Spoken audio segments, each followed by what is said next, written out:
Have you ever been to a place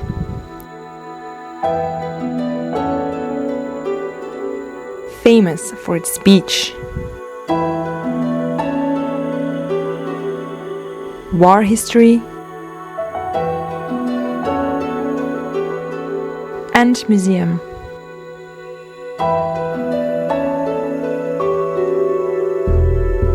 Welcome to Utah Beach.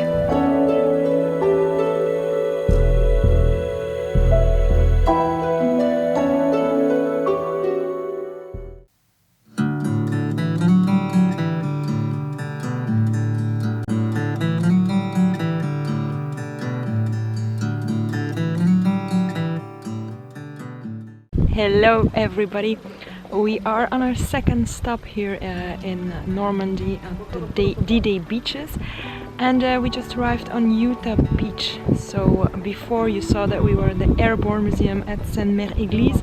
Now I am standing with my 2 feet on Utah Beach, one of the landing beaches where the Americans landed in 1944, the 6th of June, and yeah, the weather is pretty good. Utah Beach was the westernmost beach of the 5 landing areas during the Normandy invasions. The beach was taken with relatively few casualties. This also thanks to the 82nd and 101st Airborne Divisions that were dropped close after midnight and who actually blocked the roads to the beaches so that German units could not send reinforcements. So right now we arrived in the Utah Landing Museum. So there were a total of 5 beaches: Utah, Omaha, Juneau, Sword and Gold Beach. And so this is one of the beaches where the Americans landed, and we are going to visit the museum right now. Utah Beach was actually a late addition to the area, secluded for the invasion. It was actually General Eisenhower that added it to ensure an early capture of the port of Cherbourg.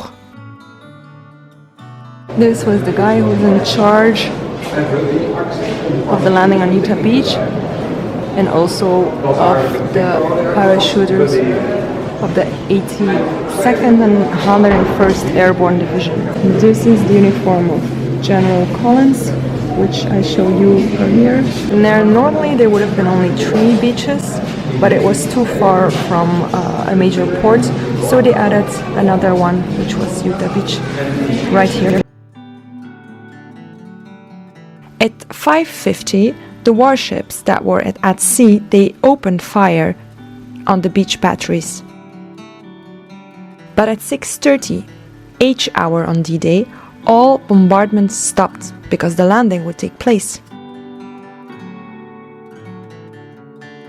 Due to strong currents that day, they landed 1,800 meters to the south of their target.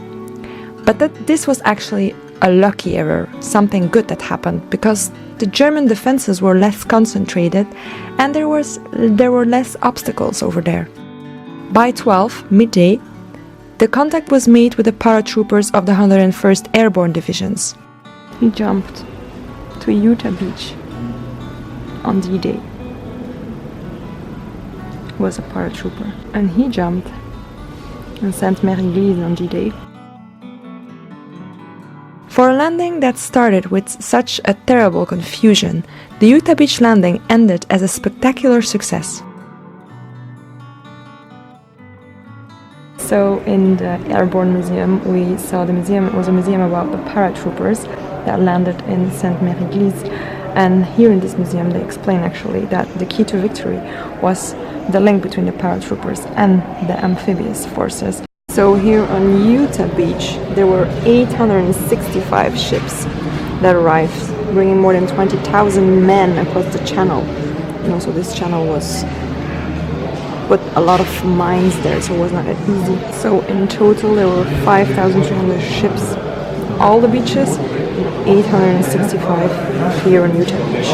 So this is where we walked before, and this is what it looked like 75 years ago.